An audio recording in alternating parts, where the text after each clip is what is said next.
오늘 우리에게 하나님의 주신 말씀은 천국이 가까워 왔느니라. 우리의 삶 속에 천국이 우리에게 있는 줄을 믿습니다. 우리가 구원의 역사 속에서 가장 위대한 사건은 하나님의 독생자 예수 그리스도가 육신을 입고 이 땅에 오신 것입니다. 그래서 우리가 믿든 안 믿든 이 땅의 주전과 주후, 예수님이 오시기 전과 예수님이 온 이후의 삶으로 이 모든 것이 바뀌어졌습니다. 우리가 역사라고 했을 때 히스토리라고 하는 말은 그의 이야기로 가득 차 있습니다. 누구의 이야기? 예수님의 이야기. 예수님의 이야기로 우리의 모든 이 세계 속에 예수님이 주인이 되신 것을 우리는 기억하게 되어집니다. 그 일에 세례 요한이 하나님 앞에 부름받아서 하나님의 나라를 선포하고 있습니다. 예수님 오실 것을 예비하고 있습니다. 그래서 그 선포되어지고 하나님의 나라의 백성된 자에게 주님께서 여인이 난 자 중에서 제일 큰 자라. 그 말은 무슨 말이냐 하면 그 자의 모습은 선지자로서 그 모든 마지막 끝에서 많은 선지자들은 그 예언을 하고 예수님이 이 땅에 메시아가 오실 것에 대해서 말씀하셨지만은 그러나 보지는 못했어요. 그러나 세례 요한은 선지자로서 예수님이 오시는 메시아를 예언하고 그 가운데 예수님도 보시고 예수님도 만나고 예수님 앞에 함께 사역을 했던 그 삶을 여인이 낳은 자 중에 제일 큰 자라 그렇게 칭찬하고 있는 것을 우리는 보게 되어집니다. 그의 삶의 모든 초점은 예수님 하나님 나라의 초점이었어요. 그래서 3장 3절을 보게 되어지면 그는 이미 그 선지자 이사야로 말씀하신 이사야를 통해서 말씀하신 자입니다. 일러스되 광야에 외치는 자의 소리가 있어 이르되 너희는 주의 길을 준비하라 그가 오실 길을 곧게 하라 하셨느니라 그랬어요. 그의 외침 속에 그의 사명이 무엇이었습니까? 하나님의 나라 전파하는 것이었습니다. 하나님의 나라를 전파하는 것. 뭐라고 말씀하셨어요? 2절에 보니까 회개하라 천국이 가까웠느니라 하였으니 그는 선지자 이사야를 통해서 말씀하신 바를 광야에 외치는 자의 소리가 있어서 이르되 너희는 주의 길을 준비하라 그가 오실 길을 곧게 하라 하였습니다. 그러니까 세례 요한이 살았던 그 삶 속에서는 그의 삶은 무엇을 선포하는 하나님의 나라에 나는 백성으로서 하나님의 나라의 그 삶을 선포하고 있는 것입니다. 저와 여러분들이 하나님 앞에 하나님의 나라의 백성으로 하나님의 나라를 전파하며 살아가는 은혜가 우리에게 있는 줄을 믿습니다. 우리 크게 이럴 때는 좀 아멘 하셔야 돼요. 내가 하나님의 백성인 것을 내가 알리고 하나님의 백성인 것을 내가 고백하는 거거든요. 나는 이 땅에 살아가지만 하나님의 백성입니다. 하나님의 백성을 선포하며 살아가는 그런 자입니다. 그런 은혜가 저와 여러분들 속에 있기를 주의 이름으로 축원합니다. 우리가 현재의 지금 우리의 어떤 스테이터스, 그러니까 지금 현재 위치를 우리가 분명히 알고 살아가야 될 것입니다. 그래야 이 땅에 살아가면서도 기쁨이 있고 소망이 있고 비전이 있습니다. 그것이 저와 여러분 속에 있는 것이지요. 여러분 지미 카터 대통령 기억하시죠? 그런 대통령 때보다도 더욱더 그 뒤의 삶이 활발했어요. 그는 대통령이 되어서도 그는 대통령보다도 하나님의 나라의 백성이기를 더 좋아했던 사람입니다. 가는 곳마다 그는 꼭 주일 예배를 빠지지 않고 그것을 드렸어요. 여러분들 기억하시는 대로 지미 카터 대통령 때에 한국을 박정희 대통령 때지요. 그때 방문했습니다. 방문해서 주일이 꼈어요. 주일이 꼈었음에도 대통령이 정상들이 만나게 되면 얼마나 바쁩니까? 짧은 일정 가운데 그래도 꼭 그는 침례교회 목사님, 침례교회 분이시잖아요. 그래서 그는 여의도 침례교회에 가서 그 예배를 드렸습니다. 예배를 드렸어요. 그리고 그때에 지미 카터 대통령이 박정희 대통령한테 복음을 전했습니다마는 그러나 믿지를 못했지요. 우리에게 가장 소중한 것이 무엇입니까? 그래서 그 지미 카터 대통령이 그 뒤에 대통령을 그만두고서도 그 평화를 위해서 또 곳곳에서 집 짓는 것들을 위해서 수없이 그 일들을 감당합니다. 주일학교 교사직을 감당하고 하나님의 나라의 백성인 것을 늘 기억하면서 그가 노벨 평화상까지 받지 않았어요? 그런데 그가 타임즈에 그렇게 얘기했어요. 나중에 대통령직을 그만뒀을 때 그 활동상을 그렇게 표현을 합니다. 뭐라고 그랬어요? 카터, 그는 백악관을 디딤돌로 사용했던 유일한 미국 대통령이다. 다시 말하면 그가 하나님의 나라를 전파하기 위하여 그가 유일하게 그것을 그렇게 대통령직을 사용하여서 하나님의 나라를 전파한 사람이라고 우리에게 말해주고 있는 것입니다. 오늘 우리에게 주시는 하나님의 말씀은 오늘 세례 요한을 통하여 예수 그리스도를 이 땅에 보내셔서 예수 그리스도가 우리를 더욱더 풍성케 하기 위하고 살리는 일들을 위해서 예수님을 보내셨다 말씀하고 있어요. 그러면서 우리에게 말씀해주고 있는 것이 세례 요한은 예수님이 어떤 모습으로 오신다고 그랬어요? 키질을 하는 모습으로 오신다 그랬어요.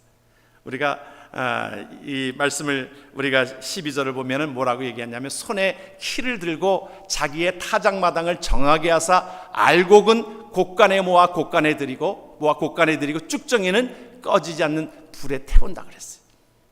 여러분, 이게 참 선포적인 말씀인데요. 예수님이 이 땅에 오심으로 인해서 뭐라고 말씀하셨냐면, 우리 키질 여러분들 아시잖아요.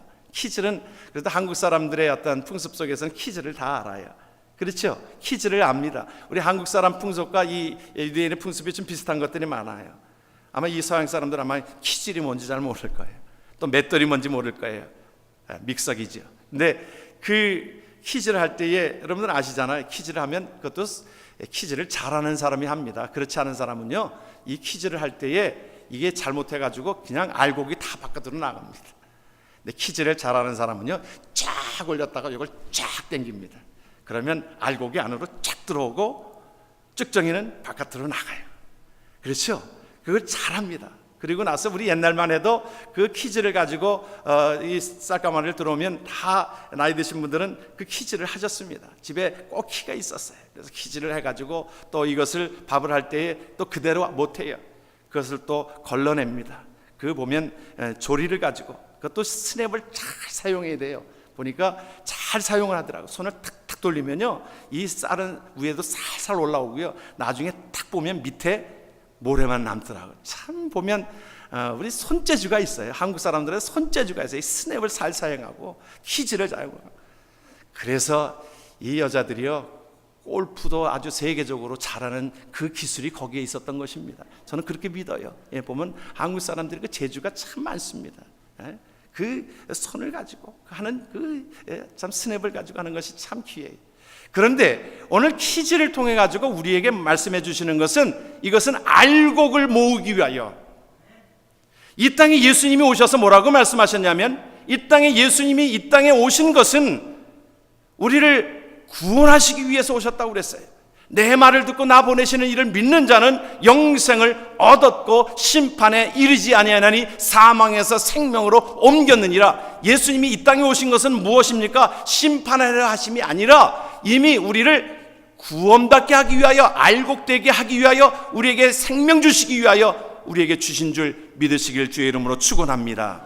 예수님이 이 땅에 오신 것이 그 일을 하는 것입니다. 가짜와 진짜를 구분한다는 것입니다. 생명 있는 자와 생명 없는 자로 구분한다는 말입니다.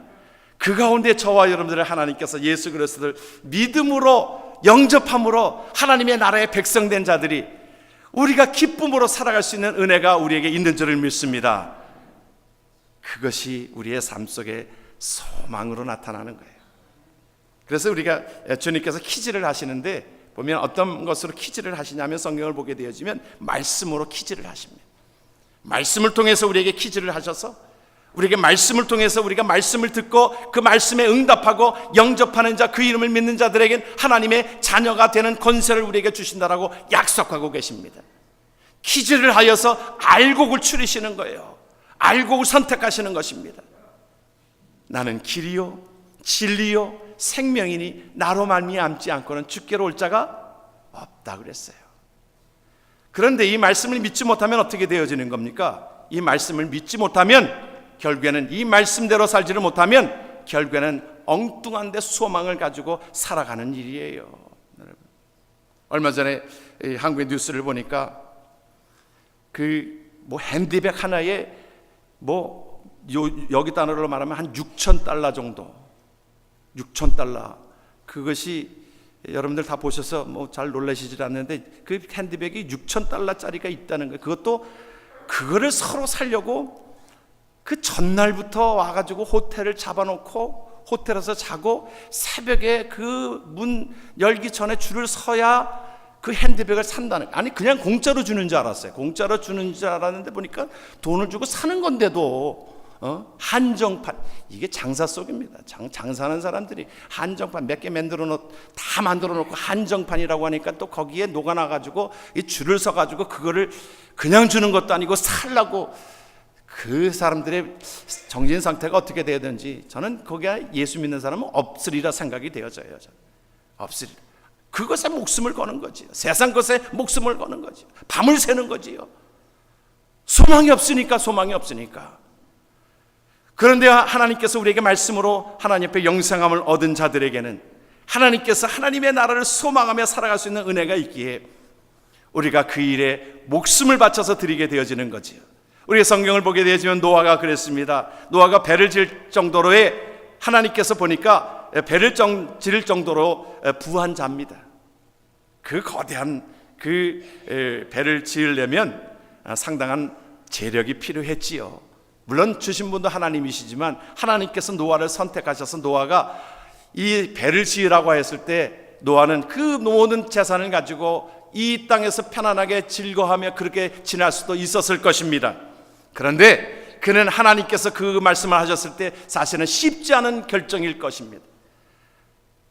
햇빛이 쨍쨍 찌고 있는데, 아니 비가 온다고 생각도 못했던 것인데, 성경에 보게 되어지니까 물론 산 위에 지었다는 말은 없지만 산 위에 졌다라고 하는 것이 그것이 맞습니다.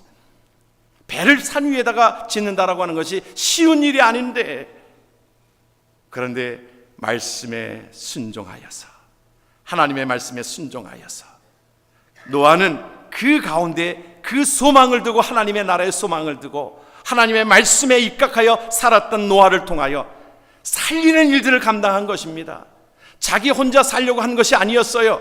많은 사람들을 살리기 위해서 그의 모든 배를, 하나님께서 디자인한 배를 짓게 하였습니다. 그러나 하나님께서는 결국에는 그의 가정만이 구원함을 받게 되어지는 그런 안타까움이 사실은 있었던 것이지요. 후대의 히브리서는 노아를 뭐라고 칭찬하고 있습니까?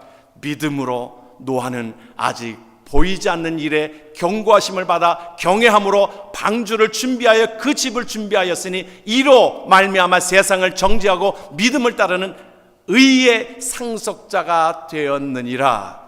여러분, 우리는 아직 보이지 않는 일이지만 우리가 분명한 것은, 우리가 믿고 있는 것은 소망이라고 얘기할 때 저와 여러분들의 삶이 우리가 죽음이 끝이 아니라 하나님의 나라의 영원한 곳에 우리를 가게 하실 줄을 믿으시길 주의 이름으로 축원합니다. 믿으시지요? 여러분, 그 삶을 우리가 믿으시죠? 보이지는 않지만 영으로 그 삶을 하나님께서 확인시켜 주셔서 내 말을 듣고 나 보내시는 일을 믿는 자들, 하나님께서 우리에게 영생함을 주셨으므로 우리는 하나님의 나라를 소원하며 살아갈 수 있는 은혜가 우리에게 있는 줄을 믿습니다. 이 땅을 살아가는 데 있어서 그 믿음을 붙들고 나아가는 겁니다. 믿음을 붙들고 나아갈 때, 여러분, 노아가 그 홍수를 만났을 그때가 언제인지 아십니까? 누가 죽을 때예요. 성경에 보게 되어지면 무드셀라가 죽던 해입니다. 무드셀라가 969세를 살았습니다. 왜 그렇게 오래 살게 하셨을까? 하나님께서는 이 무드셀라라고 하는 이름은 그가 죽으면 심판이 온다라고 하는 이름을 가지고 있어요. 그러다 보니까 하나님께서 심판을 늦추고 계셨어요. 무드셀라가 969세를 살도록 노아가 600세 되던 해에 홍수가 일어납니다. 주님께서 우리에게 분명히 말씀해 주시는 것은, 성경이 오신다고 했던 예수님은 오셨고 다시 오시마 약속하신 예수님은 분명히 우리에게 오시는 줄을 믿습니다. 우리가 죽으면 우리가 하나님 앞에 저와 여러분들의 삶이 영생함을 얻은 저와 여러분들의 삶 속에는 이미 이 땅에 하나님의 백성된 자들은 하나님께서 우리를 영원한 하나님의 나라에 거하게 하실 줄을 믿습니다. 그래서 우리를 하나님께서는 말씀을 붙들고 살아가길 원하고 있어요. 그래서 말씀으로 이 알곡을 추스리고 계십니다. 여러분, 연세대학을 설립한 사람이 누구예요? 백낙준 박사라고 하는 분입니다. 연세대학교 도서관 앞에 가면 그분의 동상이 있습니다. 그런데 이분이 정말 그 연세대학교 참 좋은 대학 아닙니까? 기독교적인 어떤 그런 기준을 가지고 세운 학교잖아요. 그런데 그 많은 자들이 그곳에 와서 또 공부하고 또 예수 그리스도에 대한 사랑을 또 체험하게 되어지고 그곳에 그 일들을 감당해야 되어졌는데, 사실은 백낙준 박사의 아버지가 뭐였냐면 무당이었습니다. 그런데 무당이었는데 전도자가 와서 그 무당에게 그렇게 얘기합니다. 그 사랑하는 마음을 가지고 그렇게 얘기합니다. 사실은 그 말을 전하는 것이 쉽지 않았을 터인데 그에게 복음을 증거합니다. 당신 무당직 하다가 나중에 지옥 가지 말고 또 자식 망할 짓 하지 말고 그 집 그만두고 예수 믿고 천당 가라고. 사실은 쉽지 않은 이야기였을 거예요. 여러분, 우리가 어떠한 일에 무당에게 이렇게 복음을 증거한다는 것이 쉽지 않았을 것입니다. 그런데 그 말이 하나님의 음성으로 그에게 들렸어요. 그 아버지가 그 밤에 잠을 이룰 수가 없는 겁니다. 잠을 자려고 해도 그 말이 계속적으로 예수 믿고 천국 가라고, 자식 망할 짓 하지 말라고 하는 말이 계속적으로 그에게 들렸어요. 결국에는 그가 아버지가 예수 믿게 됩니다. 그러면서 아들을 신앙 안에서 키워내요. 결국에는 그 생명된 자로 인하여 많은 사람들을 살리는 일들을 감당하지 않습니까? 사랑하는 성도 여러분, 우리 생활하는데 우리가 때로는 다 이루지 못한 것도 많이 있습니다. 우리가 이민생활하면서도 우리가 때로는 힘들고 모든 시간들 통해서 우리가 자꾸 비교하게 되어지니까 우리가 다 이루지 못한 것 같아요. 다른 사람들은 다 출세한 것 같은데, 성공한 것 같은데, 사실은 성공이라고 하는 개념이요, 돈 가진 사람들에게 우리가 그럽니다. 저 사람 성공했어, 이민생활 성공했어. 그에게 물어보십시오. 성공했는가? 그러지 않아요. 다 힘든 부분들이 있어요. 다 그 가운데 힘든 부분들을 다 가지고 있습니다. 여러분, 기업하는 사람들이 돈이 엄청나게 많지요. 우리가 상상할 정도로 못할 정도로 엄청나게 많습니다. 우리 롯데 일가가 서로 싸우는 것을 보면 그 재산의 규모는 엄청납니다. 그가 그 경영진에 참여하지 않아도. 그런데 한도 끝도 없는 거예요. 성공했냐고 물어보면 아니요, 아직도. 록펠러가 그랬잖아요. 얼마를 벌어야 만족하시겠습니까? 그러니까 그가 유명한 말을 조금만. 여러분, 성공했다라고 하는 개념이 모든 사람들이 다 물어보면 그렇지 않습니다. 저 정도면 성공한 사람이야. 그 사람은 그 재계의 순위에 10위 안에 들려고 하고요. 그러야 또 때로는 대통령을 만나기도 하고, 그러니까 또 그것을 가지고 서로 다투고. 대통령을 했다고 만족합니까? 또한 자녀가 다 잘 되었다고 만족합니까? 여러분, 잘 되는 것은 좋지요, 물론. 그러나 다 이루지 못했어도, 저와 여러분들 속에 때로는 다 이루지 못했어도 후회가 많고, 우리가 때로는 그때 그랬으면, 그곳을 내가 잘 선택했으면. 어떤 사람은 이민 와가지고 그때 집을 안 팔고 그냥 왔으면 그 집이 지금은 꽤 올라서 내가 이렇게 고생 안 해도 되는데. 많은 분들이 그런 얘기해요. 여기 와서 집 팔고 와가지고 고생해서 돈을 좀 모았는데 한국에 가서 보니까 그 집값이, 판 집값이 내가 지금 번 돈보다 집이 더 올라와 있는 거예요. 한국 집값이 엄청나게 비싸잖아요. 우리가 후회되는 삶이 많을 수 있겠습니다. 경제적인 것들 또한 때로는 뭐가 하는 일들이, 그러나 여러분, 그것은 다 거기서 거기입니다. 많은 사람들이, 나이 든 사람들이 하는 얘기 다 평준화가 온다는 거 아니에요? 이쁜 얼굴도 다 조금 지나면 거기서 거기 아니겠어요? 별로 동의하지 않으신데, 그래서 나는 나이가 많아도 이쁘다라고 생각할지 모르는데요. 저도 이제 나이가 들면, 이 젊었을 때는 참 그 아내 되는 사람을 선택하려고 조금 이쁘다 그런데 지나고 보니까요, 젊은 사람들 다 이뻐요. 지금 보니까 우리가 그렇죠. 그리고 또 나이가 들면 다 거기서 거기예요. 죄송합니다만은 다 비슷비슷해요. 다 화장빨로 다 메꾸고 그런다고 하잖아요. 다 비슷비슷합니다. 건강에 평준화가 온다고 그러잖아요. 다 나이가 들면 다 어디 하나씩 다, 사실은 어찌 죄송한 얘기지만 하나씩 다 망가져요. 다 장애인이 되는 거예요. 장애인이나 온전한 사람이나 시간이 지나면 다 비슷비슷해져 갑니다. 있는 자나 없는 자나, 80자 넘어서 지나게 되면 있는 자나 없는 자나 먹는 건 똑같아요. 먹는 건 똑같아요. 그래요, 여러분. 젊을 때는 그래도 한 4끼씩 먹다가도요, 나중에 나이가 들면 4끼를 어떻게 먹습니까? 3끼 먹는 것도 힘들어가지고 요즘에는 잘 안 먹는 게 또 웰빙이래요. 또 아직 저는 그 말을 이해를 못하는데, 안 먹는 게 웰빙이래요. 다이어트 하려고 애를 쓰잖아요. 안 먹으려고, 그냥 하루에 2끼 정도 먹으려고. 점점 먹는 것들도 그러하고 평준화가 되어 오잖아요. 그런데 여러분, 그것은 우리에게 때로는 있든 없든 거기서 거길 것입니다마는, 우리에게 가장 잘했다기보다도 하나님께서 우리에게 축복해 주신 것은 말씀을 통하여 예수 그리스도를 영접하고 하나님의 자녀된 것이 우리에게 큰 성공의 삶인 줄 믿으시길 주의 이름으로 축원합니다. 우리는 말씀에 응답한 거예요. 하나님께서 키질하시는 말씀으로 응답한 것에, 주 예수를 그리스도를 믿으라, 그리하면 너와 내 집이 구원을 얻으리라. 영접하는 자, 그 이름을 믿는 자들에게는 하나님의 자녀가 되는 권세를 주셨으니, 우리에게 천국 키를 열게 하셨으니, 베드로에게 주신 그 키를 우리에게도 받게 하셨으니, 우리가 하나님 앞에 키를 우리가 받은 자입니다. 하나님의 나라의 키를 받은 자인 줄 믿으시길 주의 이름으로 축원합니다. 키가 없으면 들어갈 수가 없어요.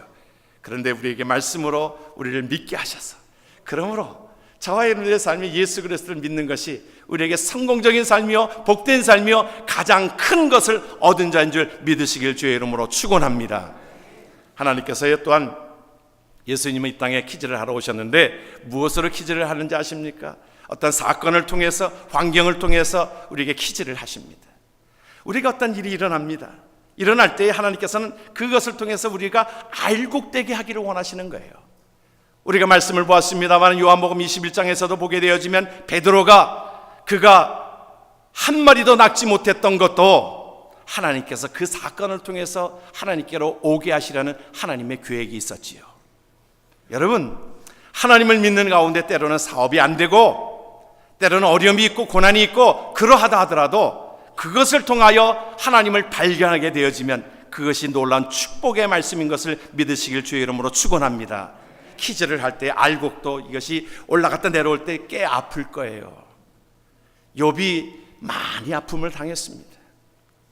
그런데 그 후에 그가 그렇게 고백합니다. 너무너무 힘든 시간들을 보내었지만, 내가 그전에는 주님을 귀로 듣는 것 같았는데 이제는 주님을 보는 듯이 확실합니다. 여러분, 우리가 믿음이라고 하는 것이 때로는 단련을 통해서, 훈련을 통해서 우리가 나타나게 되어지기 때문에, 하나님께서 이 사건을 통해서, 환경을 통해서, 우리의 사업을 통하여 우리에게 하나님께로 가까이 오게 하시려는 하나님의 은혜가 있는 줄을 믿습니다. 탕자에게 있어서, 탕자가 그 돈을 가지고 나가서 흥청망청 쓴 돈을 쓰고 그랬을 때 잘 됐다고 생각해 보십시오. 그것이 축복입니까? 축복이 아닌 거예요. 다 잃어버렸어요. 다 잃어버리고 먹을 것조차도 너무 궁핍해서 생각이 뭐예요? 아버지께로 돌아가자. 탕자에게 잘한 것이 뭐예요? 아버지께로 돌아가자. 이 결단입니다. 탕자에게 있어서는 다른 것보다도 아버지께로 돌아가자. 저와 여러분들의 삶 속에 어떤 고난과 힘든 모든 사건들이 올지라도 그 가운데서 하나님의 사랑을 깨닫고 하나님께로 돌아가자, 아버지께로 돌아가자, 그 마음이 일게 되어지는 것이 하나님의 축복인 줄 믿으시길 바랍니다. 하나님께서는 때는 따라서요, 풍랑을 통해서도, 지진을 통해서도, 자연을 통해서 하나님께서 말씀해 주시는 그 은혜가 있어요. 여러분, 자연재해를, 여러분, 요나가 다시스로 갔을 때 그 풍랑이 일었던 것은 누가 하게 하신 것입니까? 하나님이 하게 하신 것입니다. 대풍이 불었다라고 성경에 말하고 있는데 그것도 하나님이 하신 거예요. 우리가 때로는 미국 땅에, 때로는 하나님의 뜻대로 가지 않고 그럴 때마다 하나님께서 때로는 자연을 통해서 말씀해 주시는 하나님의 음성을 들을 수 있어야 합니다. 그것을 통하여 하나님께로 돌아와야 된다라고 하는 것입니다. 그러므로 하나님 앞에 귀한 말씀과 사건과 환경을 통하여 우리에게 키즈를 하시는 그 은혜 가운데 때로는 나에게 일어나는 현상들이 있을 수 있을 거예요. 여러분, 다 저마다 환경 속에 다 좋은 일만 있지 않습니다. 키즈를 할 때 높이 올라갔다 내려오면서 꽤 아플 거예요. 왜 하나님 나에게 이런 고통을 주시는 겁니까? 왜 이렇게 힘듭니까? 왜 why me? 왜 접니까? 주님께서 우리에게 말씀합니다. 알곡되게 하시려고 그러는 거야. 알곡 모으고 있는 중이야. 저와 여러분들이 하나님 앞에 알곡으로 날마다 하나님 앞에 가까이 오기를 주의 이름으로 축원합니다. 하나님이 또한 무엇으로 말씀하십니까? 예수 재림으로 기지를 하십니다. 마태복음 25장을 보게 되어지면 그곳에 마태복음 마지막에 그렇게 말씀합니다. 한번 말씀을 보지요. 모든 민족을 그 앞에 모으고 각각 구분하기를 목자가 양과 염소를 구분하는 것 같이 하여 양은 그 오른편에 염소는 왼편에 두리라. 양은 뭐고 염소는 뭡니까? 양은 양쪽의 오른편은 알곡이요, 염소 쪽에 있는 것은 쭉정이요. 우리의 인생 가운데 열심히 살았다라고 하지만 예수 안에 거하지 않는 삶은 우리에게 말씀해 주시는 것은 쭉정이요. 쭉정이는 어떻게 합니까? 곳간에 둡니까? 쭉정이는 그것은 태워버립니다. 오른쪽에 그 양은 알곡은 천국 곳간에 드리게 되어진다는 사실입니다. 우리는 분명히 믿고 있습니다. 주님의 재림을 우리는 믿고 있습니다. 예수님께서 오신다라고 약속하신 분, 예수님이 오셨습니다. 다시 오신다라고 말씀하셨습니다. 너희는 염려하지 말라. 하나님을 믿으니 또 나를 믿으라. 내 아버지 집에 거할 것이 많도다. 하나님이 약속하신 것입니다. 여러분, 주님이 오실 때 여러분 기뻐 맞이할 준비가 되어져 있으십니까? 멀리 남편이 출장을 갔는데 그 남편을 기대하고 기다립니까? 여러분, 그런 자는 믿음으로 준비한 다섯 처녀, 슬기로운 다섯 처녀를 얘기할 때에 여러분 남편을 기다리는 것처럼. 그런데 못된 짓 하고 있다고 해서 못된 짓 하고 있으면 남편이 오는 것 기다리겠어요? 오래전에 70년도에 80년도에 한국에 한참 근로자들이 중동 쪽에 가서 사우디아라비아 그쪽에 가서 그 노무자로 일을 했습니다. 한국이 참 그때 어려울 때 아닙니까? 70년대 후반과 80년대에 극히 어려울 때 중동의 그 뜨거운 볕에 가서 그들은 열심히 일을 했습니다. 한국에서 받지 못할 월급 그 몇 배로 그곳에 노무자로 일을 하면서 받았어요. 그 땡볕에서 일을 하니까. 그리고 꼬박꼬박 돈을 붙여주었어요.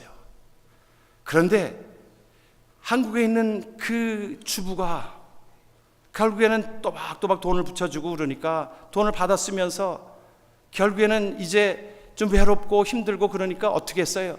결국엔 친구들이랑 어떻게 한번 캬바레인가 그런 데를 가보기 시작한 겁니다. 그때만 해도 캬바레라는 것이 있었어요. 그래서 주부들을 대상으로 주부들이 가가지고 춤추다가 누구에게 걸려듭니까? 제비에게 걸려듭니다. 제비. 예. 그 남편 음성 제대로 듣지 못하다가 제비가 딱 나타나가지고 귓속에다 대고 제비 한 마리 키우시지요. 예. 제비 한 마리 키우다가 결국엔 그 제비한테 결국에는 잘못돼가지고 가정이 파탄나고, 그러니까 남편 돌아오는 것이 두려운 거예요. 그래가지고 어떤 사람은 뭐 그 김을 보내면서 거기다가 독약을 타서 보냈느니 그런 얘기까지 있어요. 여러분, 한국의 현실 가운데 아픈 현실들이지요. 왜 그래요? 자기가 그 남편을 기다리는 그 마음 자세가 되어 있지 못하니까 남편이 오는 것이 두려운 것입니다. 여러분, 저와 여러분들의 삶 속에 우리가 주님을 고대하는 것이 하나님 나라의 백성으로서 내가 이 땅 속에 하나님의 귀한 신부로서 하나님의 일들을 감당합니다. 그러면 주님이 오시는 것을, 오늘 저녁이라도 주님이 오시는 것에 기쁨이 있습니다. 하나님의 나라에 소망을 두는 자는 그 가운데서 주님이 오는 것을 기쁨으로 맞이합니다. 주여 어서 오시옵소서. 우리의 죽음도 불사하지 않습니다. 죽음도 두려워하지 않습니다. 죽음이 온다라고 하는 것은 주님을 만날 준비가 되어져 있다는 것입니다. 사도 바울은 그랬어요. 이제 내가 달려갈 길을 다 마치고, 다시 말하면 디모데후서에서 말씀해주고 있는 자기가 이제 죽음의 때를 맞이한 것입니다. 이제 그 죽음의 때를 맞이하면서 그가 고백한 것이 주님 기다립니다. 어서 오시옵소서. 내가 이제 주 앞에 서는 날 의의 면류관으로 나에게 주실 것을 사모합니다. 주여, 하나님 앞에 그러한 자로 나아가길 주의 이름으로 축원합니다. 여러분, 믿음의 선배들은 그 어려움과 환난과 그 가운데서도 하나님의 일들을 묵묵히 감당하고, 하나님 저 귀한 일들을 감당했어요. 하나님 기뻐하신 일들을 감당했어요. 하나님이 좋아하시는 일들, 생명 살리는 일들, 하나님의 나라 확장하는 일들을 위해서 내가 하나님 앞에 기도하고 하나님 앞에 그렇게 삶을 헌신적으로 살았어요. 여러분, 우리가 무엇을 기다린다고 그랬어요? 우리는 하나님의 나라의 상급을 기다리는 자들입니다.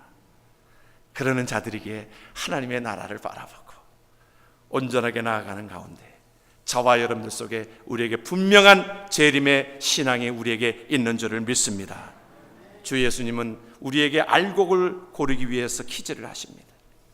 말씀의 퀴즈를, 또한 사건과 환경을 통해서 재림의 신앙을 통하여 우리가 하나님 앞에 온전케 되어서 알곡이 되어지기를 원하는 귀한 은혜가 있으므로 우리의 고백이 주 예수여 어서 오시옵소서. 고백되어진 그 고백이 저와 여러분들의 고백이 되어지는 알곡된 성도가 되어지기를 주의 이름으로 축원합니다. 아멘. 우리